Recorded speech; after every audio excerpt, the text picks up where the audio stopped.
Hi hello வணக்கம் மக்களே, welcome back to my channel kitchen celebration. இன்றைக்கி நான் ஒரு இட்டாலியன் ரெசிபியோடு வந்திருக்கேன்.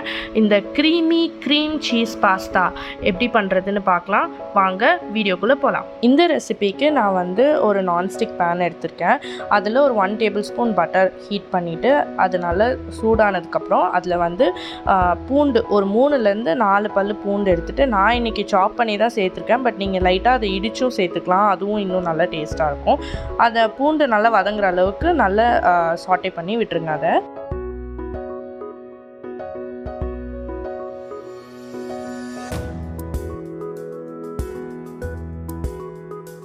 அதுக்கப்புறம் ஒரு சின்ன சைஸ் தக்காளி எடுத்துக்கோங்க. அதில் இருக்கிற சீட்ஸ் எல்லாம் எடுத்துகிட்டு அதை நல்லா சின்னதாக நறுக்கி சேர்த்துக்கோங்க. சின்னதாக நறுக்குனா தான் அது கடைசியில் உங்களுக்கு அது அந்த சாஸில் பார்க்கும்போது நல்லாயிருக்கும் குட்டி குட்டியாக. இப்போ இந்த தக்காளியும் நல்லா மசிகிற அளவுக்கு குக் பண்ணிக்கோங்க. ஸோ இந்த தக்காளி குக் ஆகிற கேப்பில் நீங்கள் என்ன பண்ணலான்னா உங்களோட பாஸ்தாவை நீங்கள் குக் பண்ணி எடுத்துக்கலாம். அது உங்களோட நீங்கள் வாங்கியிருக்கிற பாஸ்தாவோடைய பேக்கேஜ்லேயே எப்படி குக் பண்ணணும் அப்படின்னு சொல்லி கொடுத்துருப்பாங்க. நான் இன்றைக்கி ஒரு 1.5லேருந்து 2 கப்பு தண்ணி எடுத்திருக்கேன். அதில் நான் ஒரு 1.5 கப் அளவுக்கு பாஸ்தா சேர்த்துருக்கேன். அதில் கொஞ்சோண்டு சால்ட்டு போட்டு எண்ணெயும் ஒரு 1/4 டீஸ்பூன் எண்ணெய் ஊற்றி அதை நல்லா மிக்ஸ் பண்ணி அதை குக்காக விட்டுறேன். ஸோ உங்களோட பாஸ்தாவும் உங்களோட பாஸ்தா சாஸும் ஆல்மோஸ்ட் சேம் டைமில் உங்களுக்கு குக்காகி கிடைக்கும். அப்போ நீங்கள் அந்த சூடோடு அதை பெரட்டி எடுக்கும்போது ரொம்ப டேஸ்ட்டாக இருக்கும். நெக்ஸ்ட்டு நீங்கள் உங்களோட தக்காளிக்கு திருப்பி போங்க. தக்காளியில் ஒரு 1 டேபிள்ஸ்பூன் அளவுக்கு மைதா சேர்த்து அதை நல்லா வதக்கி விட்டுருங்க. அப்போது அந்த மைதா நல்லா டோஸ்ட் ஆகிடும் அந்த ஹீட்டில். மைதா குக் ஆனதுக்கப்புறம் அதில் 1/4 கப்பு, அதாவது ஒரு 1/4 கப் அளவுக்கு க்ரீம் சீஸ் சேர்த்துக்கோங்க. நீங்கள் நார்மல் சீஸும் சேர்க்கலாம், பட் இது நான் ஸ்பெஷலாக பண்ணுறனால நான் இன்றைக்கி க்ரீம் சீஸ் சேர்த்துருக்கேன்.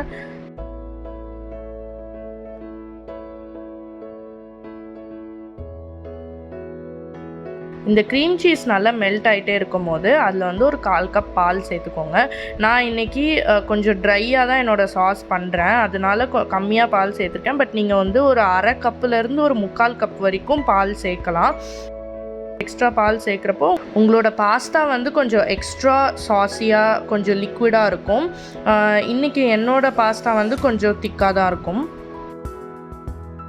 இன்ஸ்டாகிராமில் என்னை ஃபாலோ பண்ணாதவங்க இருந்தீங்கன்னா கண்டிப்பாக போய் ஃபாலோ பண்ணுங்கள். கிச்சன் செலிப்ரேஷன் வித் _, அதுதான் என்னோடய நேம். ஸோ கண்டிப்பாக போய் ஃபாலோ பண்ணுங்கள், உங்களுக்காக அங்கே நிறைய கான்டென்ட் இருக்குது. எஸ், ஸோ எனக்கு இந்த டைமுக்குள்ளே கரெக்டாக பாஸ்தா குக் ஆகிடுச்சு. இப்போ நீங்கள் அழுத்தி பார்த்தீங்கன்னா அந்த பாஸ்தா அழகாக 2ஆக உடையணும். ஸோ இப்படி குக் ஆகுறது பேர் ஆல் டான்டே அப்படின்னு சொல்லுவாங்க. ஆல் டான்டே அப்படின்னா அது ரொம்ப குழன்னு இல்லாமல் நீங்கள் உடைக்கும் போது 2ஆக பாதியாக அழகாக உடையும். அப்படி உடஞ்சிச்சின்னா அது பேர் ஆல் டான்டே. ஸோ நெக்ஸ்ட்டு நீங்கள் என்ன பண்ணணுன்னா அந்த பாஸ்தா குக்காக இருக்கிற அந்த வாட்டர் அது ஒரு 4-5 டேபிள் ஸ்பூன் நீங்கள் உங்களோட சாஸ்க்குள்ளே ஆட் பண்ணணும். அப்போ அந்த பாஸ்தாவோட ஃப்ளேவர் சாஸ்க்குள்ளேயும் இன்கார்ப்ரேட் ஆகும். அதுக்காக ஒரு 5 to 6 டேபிள் ஸ்பூன்ஸ் அந்த பாஸ்தா குக்கான தண்ணி எடுத்து நீங்கள் சாஸ்க்குள்ளே ஆட் பண்ணணும். நெக்ஸ்ட்டு குக்கான பாஸ்தாவை நல்லா வடிகட்டிட்டு அதை ஒரு தடவை தண்ணியில் வாஷ் பண்ணி எடுத்துகிட்டு அதை இந்த சாஸில் போட்டு ஆட் பண்ணி மிக்ஸ் பண்ண வேண்டியதான். மிக்ஸ் பண்ணியாச்சுன்னா உங்களோட க்ரீமி பாஸ்தா ரெடி ஆகிடும்.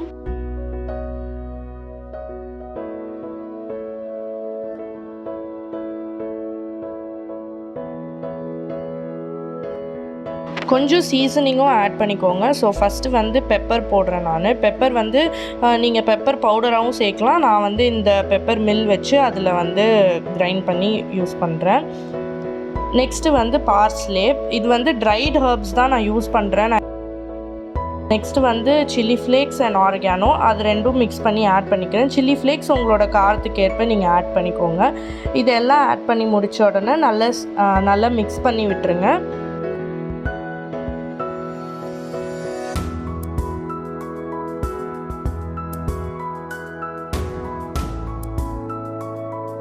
அவ்வளோதான், உங்களோட க்ரீம் சீஸ் பாஸ்தா ரெடி ஆயிடுச்சு. ஸோ இந்த வீடியோவை இவ்வளோ தூரம் பார்த்ததுக்காக ரொம்ப ரொம்ப நன்றி. என்னை இன்ஸ்டாகிராமில் ஃபாலோ பண்ணாதவங்க இருந்தீங்கன்னா கண்டிப்பாக போய் ஃபாலோ பண்ணுங்கள்.